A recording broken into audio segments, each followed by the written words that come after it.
안녕하세요. 국제회의 통역사 JJ입니다. 오늘은 통대 입학에 관련된 부분을 이야기해 보려고 합니다. 저도 통번역대학원에 입학하기 전에 고민했던 부분이고, 제 주변에서도 통번역대학원 입학을 생각하시는 분들이 많이 물어보셨던 부분인데요. 크게 한 세 가지 정도로 나눠서 말씀을 드리려고 합니다. 우선은 통번역 일을 하기 위해서는 꼭 통대를 들어가야 하나요? 라는 고민인데, 이거 참 많은 분들이 고민을 하실 거예요. 이거는 본인이 어떤 수준의 통번역 일을 하고 싶은가에 따라서 다를 것 같아요. 이 영상을 보시는 분들은 대부분 아실 텐데, 통역은 크게 수행통역, 순차통역, 동시통역으로 나눌 수 있죠. 통대에서는 사실 순차와 동시로만 나누는데요. 여러분들은 이제 언어를 조금 잘한다 하시는 분들, 또는 내가 외국에서 유학을 했었다, 어릴 때 외국에 살았었다 하시는 분들은 대부분 아마 통역 아르바이트를 한두 번 정도는 해보셨을 겁니다. 그리고 그 경험을 통해서 통번역 일에 관심을 가지게 되셨을 거고요. 그때 하셨던 건 대부분 수행 통역이나 또는 이제 코엑스 같은 컨벤션 센터에서 하는 박람회에서 하는 상담 통역 정도겠죠. 그런 이제 상담 통역이라고는 하지만 그게 아마 순차 통역에 가깝죠. 조금 어렵지 않은 순차 통역. 그런 통역을 아마 하셨을 텐데 앞으로도 나는 수행 통역, 그런 상담 통역에서 가볍게 어렵지 않은 순차 통역을 지속하겠다. 이 정도 일에 나는 충분히 만족한다라고 하시는 분들은 통대에 가실 필요가 없다고 저는 생각을 합니다. 그런데 통대를 고민하시는 분들, 통번역대학원을 고민하시는 분들은 아마 저와 비슷한 이유가 아닐까라고 생각을 해요. 제가 통번역대학원을 가고 싶다라고 생각을 한 건 대학교 들어가자마자 였는데, 그때는 일본어를 배운 지 1년이 채 안 됐을 때였기 때문에 저한테는 그냥 남의 일 같았어요. 넘사벽이라고 해야 되나요? 나는 절대 할 수 없는, 나는 입학할 수 없는 대학원이라고 생각을 했었어요. 외국에서 오래 살았던 사람들, 또는 어릴 때 살았던 사람들, 오래 공부한 사람들, 그런 분들이 가신다고 들었고, 그런 분들조차도 굉장히 그 공부가 너무 어려워서 많이 힘들어 하신다라고 저는 제가 그때 막 조사하고 찾아봤을 때 그런 이야기를 많이 들었기 때문에 나는 절대 갈 수 없는 곳이구나라고 생각을 했었거든요. 그러면서 좀 포기를 했었는데, 저도 이제 학교를 통해서 통번역 의뢰를 받고 조금씩 아르바이트식으로 학교를 다니면서 했었거든요. 물론 어려운 통역은 아니었죠. 수행 통역이라던가 간단한 신차 통역이었죠. 그런데 그 일들은 학교를 다니면서 되잖아요. 그런데 졸업을 하면 학교로 그렇게 의뢰가 들어오는 일들은 또 후배들, 재학생들의 통번역 아르바이트로서 그 친구들에게 제공이 되거든요. 제공된다는 표현이 조금 이상할 수도 있지만 학교 입장에서는 학생들을 육성하기 위해서 그런 기회가 있으면 밖으로 또 일을 할 수 있는 기회를 더 주고 싶어 하거든요. 그러면서 졸업하고도 저는 이제 학교를 통해서 일을 받긴 했지만 그런 일들은 재학생들이 하기에는 살짝 조금 버겁겠구나 하는 일들을 저한테 주신 거예요. 그러면 저는 그때까지 했던 일들보다는 아주 많이는 아니지만 그래도 한두 단계 레벨업된 통역을 해야 되는 거죠. 그러면서 그 차이에서 제가 점점 저의 한계를 느끼기 시작하더라고요. 그리고 한 살, 두 살 더 나이를 먹어갈수록 나한테 오는 일들은 점점 더 어려운 통번역 일들이 오겠구나. 과연 나는 그걸 계속 할 수 있을까? 내가 그 능력이 될까? 내가 돈을 받으면서 하는데 과연 나의 클라이언트를 만족시킬 만큼의 내가 실력이 있는가라는 두려움이 좀 생겼어요. 그래서 배우고 싶다. 내가 이 일을 오래 지속하려면 전문성을 키워야겠구나. 그래서 통번역대학원을 가고 싶다. 다시 한번 생각을 하고 본격적으로 준비를 하기 시작했던 것 같아요. 통역뿐만 아니라 번역도 사실은 많은 분들이 잘못 생각하시는 분들도 계시는데 해보신 분들은 아실 거예요. 그러니까 번역은 우리가 얼핏 집에서 컴퓨터도 있고 사전도 있고 인터넷도 있으니까 내가 찾아가면서 하면 내가 실력이 좀 부족해도 할 수 있겠지? 내가 언어를 좀 하면 할 수 있겠지라고 생각하시지만 번역이야말로 굉장히 많은 공부가 필요하거든요. 그래서 번역을 하시면 또 본인이 더 배우고 싶다, 전문성을 키우고 싶다라고 해서 통번역 대학원에 오시는 분들도 많으실 거라고 생각을 해요. 그래서 그런 나의 한계를 느끼고 배움에 대해서 목마름이 있으신 분들이라면 그런 부분을 충족하기 위해서 통번역 대학원에 입학을 하고 싶으신 거라면 저는 강추해요. 추천해요. 꼭 와서 하시면 좋을 것 같아요. 그런데 이런 분들이 계실 수도 있어요. 두 번째 고민과 이어지는데 통번역 대학원을 졸업하면 통번역 일을 더 많이 받을 수 있지 않을까요? 라는 기대. 아마 이거를 기대하시고 들어오시는 거라면 저는 사실 추천하고 싶지 않습니다. 물론 통번역 대학원에서 만난 선후배 그리고 동기 이번 분들이 다 통번역 업계에 계시고 본인도 통번역 업계에 본격적으로 입문을 하시는 거니까 일을 소개받을 수 있는 가능성은 조금 더 커지긴 하겠죠. 하지만 그 작은 가능성만 가지고 본인의 시간과 비용을 투자하는 건 저는 가성비로 봤을 때 굉장히 나쁘다고 생각해요. 떨어진다고 생각해요.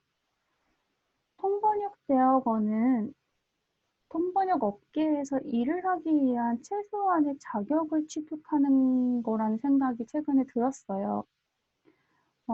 물론 수행 통역이나 이런 건 통번역 대학원 나오신 분들 쓰지는 않잖아요. 그렇지만 통번역사와 같이 일을 많이 해보신 분들은 전문성이 필요한 통번역 일에는 최소한 통대 출신을 선호하세요. 음, 이력서에서 이미 딱 거기서 갈리는 거죠. 그렇기 때문에 통대를 나왔기 때문에 일이 많다가 아니라 통대를 나왔기 때문에 적어도 내가 그 커트라인 안에는 들어갔다 정도라고 생각하시는 게 맞지 않을까 생각해요. 하지만 여기서도 또 문제인 건 그 커트라인 안에 들어갔어도 그 통번역 일에 필요한 분은 한 분 또는 동시인 경우에 두 분이에요. 그죠? 그런데 통대 출신은 이미 너무 많아요. 그리고 심지어 선배님들, 대선배님들은 거의 20년 가까운 그 이상의 경력을 가지고 계세요. 물론 그 어떠한 일에 이력서를 이제 제출하고 하는데 저희가 아마 제가 뭐 1, 2년 차가 20년 경력을 가진 선배님들과 같은 이력서를 내는 경우가 있을 수도 있지만 좀 약간 필드가 다른 느낌은 확실히 있거든요. 그분들은 이미 많이 본인들의 이제 클라이언트를 가지고 계시기 때문에 경쟁 자체를 안 하죠. 그분들을 믿고 쓰시니까. 그런 분들과 인연이 아직 없던 분들이 이제 새로운 통역사 분들, 번역사 분들을 구하시는데 그런 분들 이제 공고를 내시는 통번역사 분들은 한 1년 차부터 10년 차까지 이력서를 내시겠죠? 그 이상일 수도 있고요. 정확히 제가 그 이력서를 받아본 건 아니지만 약간 제가 봤던 느낌은 확실히 연차가 많이 나면 좀 일하는 필드 자체가 아예 다르다는 느낌이 조금 들기는 했었거든요. 어쨌든 저희는 뭐 나온 지 1, 2년 또는 3, 4년 돼도 10년 차 정도 되시는 분들과 똑같이 이력서를 내고 선택을 받아야 되는 거잖아요. 그러니까 아무래도 쉽지 않은 길인 것 같아요.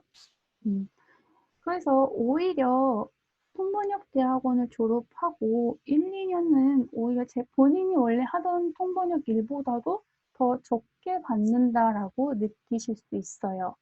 그거는 좀 상대적인 부분도 있는데 저 같은 경우에는 통번역 일을 대학원 들어오기 전에도 했었잖아요.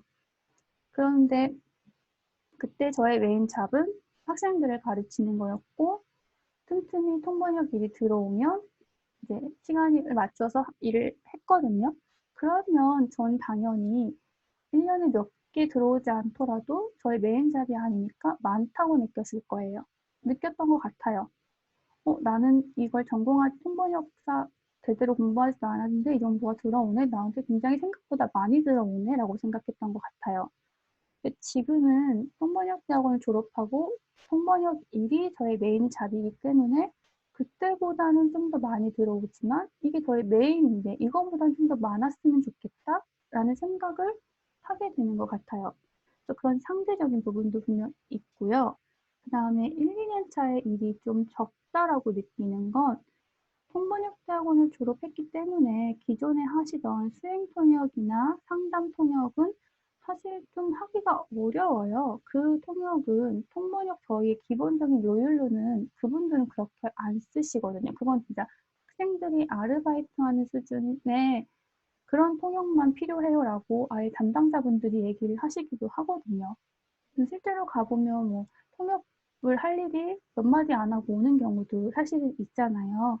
그렇기 때문에 그런 일을 하기에는 우리가 통번역대학을 졸업한 통번역사이고 또 제대로 된 그 전문적인 통번역 일을 하기에는 선배님들과 경쟁을 해서 저희들이 뽑혀야 되는 거고 그러면 그 중간에서 약간 낀 상태, 낀 세대라고 해야 되나요? 낀 상태가 한 6개월, 1년, 길게는 2년도 갈 수도 있는 것 같아요. 그 사이에 일을 아예 못 받는 건 아니에요. 그 사이에도 분명히 본인들한테 돌아오는 일들이 있고요. 선배님들이 바쁘셔서 소개시켜 주시는 일들도 있을 수는 있어요. 하지만 그걸 기대하고 통번역대학원에 오는 건 좀 많이 본인들이 후회하실 것 같아요. 그것만 보고 오신다면.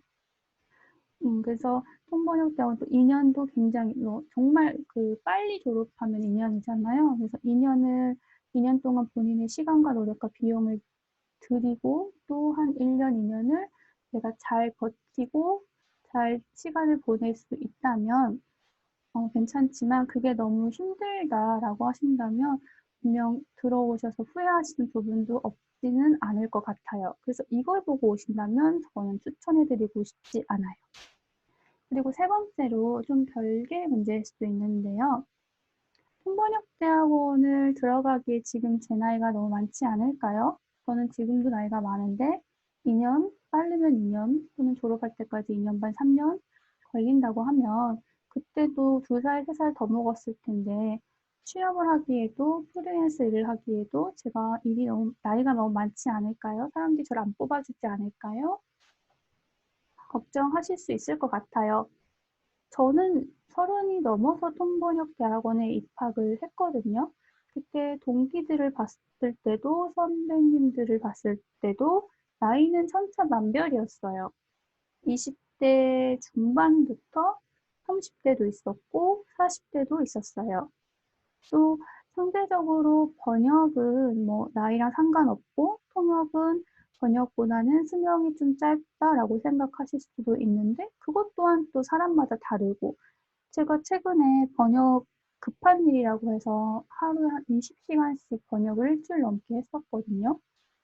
몸이 막 굳어가는 느낌이 들더라고요. 그러면서 느끼는 게 늘 느꼈지만 사실 그때 더 느꼈던 건 번역도 체력적으로 굉장히 힘든 일이기 때문에 체력이 많이 필요로 하는구나 라는 걸 느꼈고 또 반대로 통역은 또 나이가 뭐 순발력이 떨어진다라고 생각하는 분들도 계시지만 그에 못지않게 뭔가 그 노련함이 생기기 때문에 훨씬 나이가 드신 분들, 우리 선배님들이 훨씬 더 잘하시는 경우도 있고, 정말 나이는 그냥 본인이 어떻게 관리하느냐, 본인이 얼마만큼 노력하느냐에 따라 다르기 때문에 이건 저는 사실 크게 문제가 안 된다고 생각을 하는데, 물론 이제 제가 그렇게 생각한 이유들을 한 세 가지 정도를 들 수 있어요. 첫 번째로는 통번역 대학원을 다니면서였어요. 그러니까 나이 때문에 고민하시는 분들은 이제 졸업하고 자리 잡는 것도 걱정이지만 나이가 들면 뭐 하나 외우는데도 시간이 너무 많이 오래 걸리는 것 같아요 라고 생각하시는 분들도 계시고 실제 그런 이야기도 많이 들었어요. 물론 그럴 수 있죠. 그럴 수 있는데 제가 다니면서 느낀 느낌은 20대 동기들은 이제 체력적으로도 더 좋을 수도 있고, 뭐 하나 외우는데도 더 빠를 수도 있어요. 하지만 이해력 부분에서는 30대, 40대 분들이 월등히 좋아요. 그러니까 나이 차이가 위로 올라갈수록 이해력이 확실히 달라져요. 그게 나이 때문에 오는 건 당연히 아니죠. 그냥 아무것도 안 하고 나이만 먹었다면 그렇게 안 됐을 거예요. 그분들은 그 나이대에 뭐 사회생활도 하셨고, 그 나이대에 더 많은, 20대보단 30대가 책도 봐도 조금 더 많이 봤을 수도 있잖아요. 그리고 사회생활도 하셨었고, 생각도 깊고, 더 많은 경험을 했기 때문에 어떠한 통역을 할 때 그 내용을 파악하고 흐름을 이해하고 전체적인 그림을 그리는 거에서는 20대보다 30대가, 30대보다 40대가 월등히 우월해요. 저는 그렇게 느꼈어요. 그러니까 장단점이 있는 것 같아요. 그러니까 좀 젊은 20대 친구들은 훨씬 더 빨리빨리 받아들이고 빨리빨리 외울 수 있지만 30대나 40대 분들은 이해력이라던가 뭔가 전체적인 그림을 그리는 것들은 훨씬 더 폭이 넓고 다양한 방면을 생각할 수 있고, 그래서 나이는 그냥 장단점이 있다라는 생각이 제일 많이 들었어요. 그리고 두 번째로는 제가 프리랜서 일을 하면서 통번역사들은 건별로 이력서나 경력서를 요청해 주시는 분들이 많거든요. 그러니까 이런 일이 있으면 저를 알아도 뭐 그때그때 계속 업데이트가 되니까요. 그 이제 건별 계속 이력서를 달라고 하시는데 제가 단 한 번도 거기에 생년월일이나 나이를 알 만한 걸 기재한 적이 없어요. 그리고 단 한 분도 저한테 "왜 나이를 안 쓰세요?" 라던가 "나이가 어떻게 되세요?" 라고 물어보시는 분이 없으셨어요. 지금 생각해 보니까 신기해하네요. 그죠? 이력서에는 기본적으로 나이를 쓰는데 저는 처음부터 제가 선배님들이 또 학교 선생님, 교수님들이 주셨던 이제 이력서 샘플, 경력서 샘플에도 나이가 없었기 때문에 너무 당연하게 나이를 안 썼거든요. 근데 당연히 한 번도 안 물어보셨어요. 안 물어보셨기 때문에 나이는 크게 그분들한테는 중요하지 않고, 그분들이 이력서를 보시고 통번역사를 선택하는 기준은 관련성이에요. 본인들이 이번에 하는 포럼이나 회의나 뭐 이런 미팅에 관련돼서 이분이 관련 통역을 한 적이 있다고 하면 아마 우선순위인 것 같더라고요. 제가 나중에 얘기를 들어보니. 또는 관련 학과, 제가 한번 갔던 통역은 다른 게 아니라 제가 그 관련된 학과를 나왔기 때문에 저를 불렀다고 하시더라고요. 그러니까 거의 그냥 실력과 관련성인 것 같아요. 경력이 많으신 분, 그리고 또는 이쪽에 관련된 일을 하신 분들. 그렇기 때문에 나이는 절대, 프리랜서 일을 할 때는 저는 한 번도 나이를 저에게 물어보신 적은 없었어요. 취업을 생각하시는 분들이 또 걱정하실 수 있죠. 저는 제가 회사랑 잘 궁합이 안 맞는지 취업 생각을 안 한 건 아닌데 면접을 다 떨어졌던 그 비자발적 프리랜서인데, 어, 모르겠어요. 저는 처음에는 당연히 회사는 조금 나이가 어린 친구들을 선호할 것이다 라는 생각을 저도 막연히 했었던 것 같고, 처음에는 그래서 떨어졌나 라는 생각을 했죠. 왜냐하면 이미 졸업했을 때 30대 중반에 가까웠기 때문에. 그런데 아무래도 항상 통번역직을 선택하다 보니까 그 직에 이미 계신 선배님들도 있고 동기들도 있잖아요. 그러면 뭐 자세하게 뭐 너는 뭐 왜 떨어졌다 이런 얘기를 해주시는 건 아니지만 붙은 사람이 왜 붙었는지 어떤 점을 봤는지 이런 것들을 얼핏얼핏 들을 수는 있잖아요. 그런데 몇 번 정도 그분이 나이가 있기 때문에 좀 플러스 알파가 됐다라는 얘기를 들었어요. 왜냐하면 나이가 있으시기 때문에 좀 더 안정적이고 일에 대해서 경력이 있으니까 대응하는 속도라던가 대응 방법이 조금 더 편안하고 또 숙달되어 있을 것이다 라는 생각을 가지신다고 하시더라고요. 제가 떨어졌을 때도 그런 분이 계셨었고요. 제가 아는 분들도 뭐 나이와 상관없이 통번역직으로 회사에 취업을 하신 분들도 꽤 계세요. 좋은 자리고 지금도 잘 아주 만족하시면서 회사를 다니고 계시거든요. 그렇기 때문에 통번역직에 대해서만 이렇게 말씀을 드릴 수 있는 건지 모르겠지만 뭐 다른 직종은 어떤지 모르겠지만 본인이 어느 정도 이 회사에 궁합이 맞고 보통 저는 회사도 궁합이라고 생각하거든요. 면접도. 실력은 물론 베이스 갖고 계셔야 되지만 실력도 있고 약간 그 회사에서 원하는 인재가 좀 나이가 많으신 분일 수도 있는 거거든요. 그래서 플러스 알파가 되는 경우도 있기 때문에 그거는 그렇게 걱정 안 하셔도 될 것 같아요.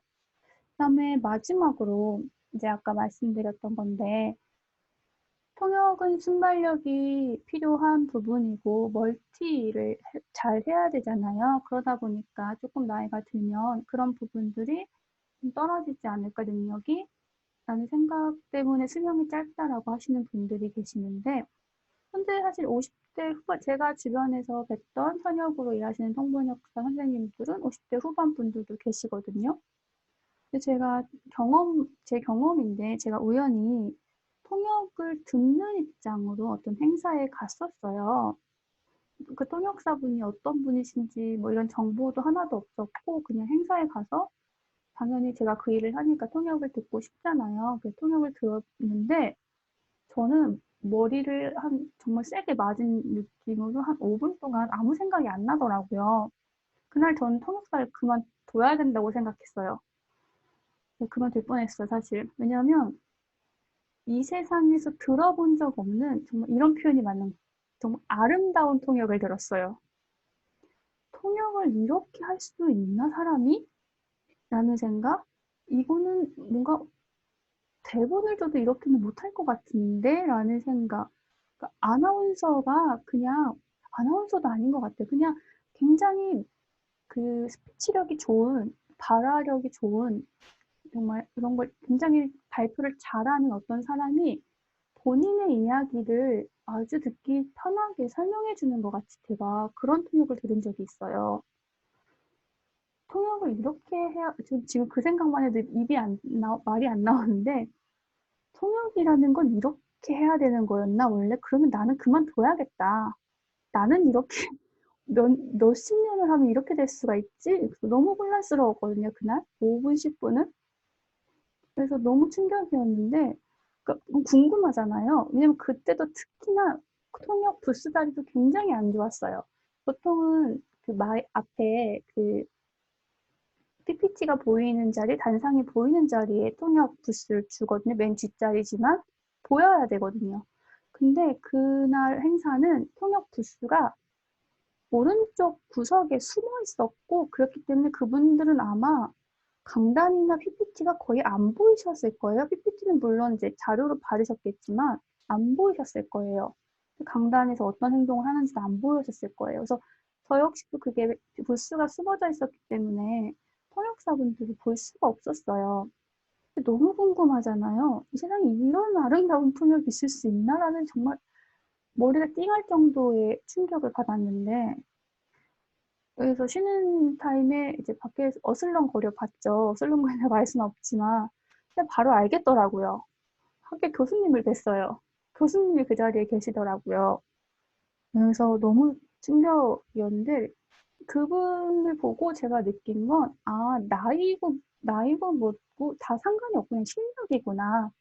그분은 아마 그전에도 그 옛날에도 아마 잘하셨을 것 같은데 제가 감히 뭐 평가할 만한 그런 것도 아니지만 실력이구나. 제가 클라이언트라면요. 저는 무조건 그분한테 맡겨야겠다라고 생각을 했어요. 네, 그래서 이 업계는 100% 실력이구나. 그 회사에서 그분을 믿고 몇 년 동안 그분께만 의뢰를 하는 이유는 그거구나. 나이는 그게 중요하지 않은 것 같아요. 아마 계속 그렇게 실력을 쌓고 본인이 계속 그런 실력을 유지하고 계신다면 저는 뭐 그분은 더 나이가 드셔도 저는 그분한테 부탁드리고 싶을 것 같아요.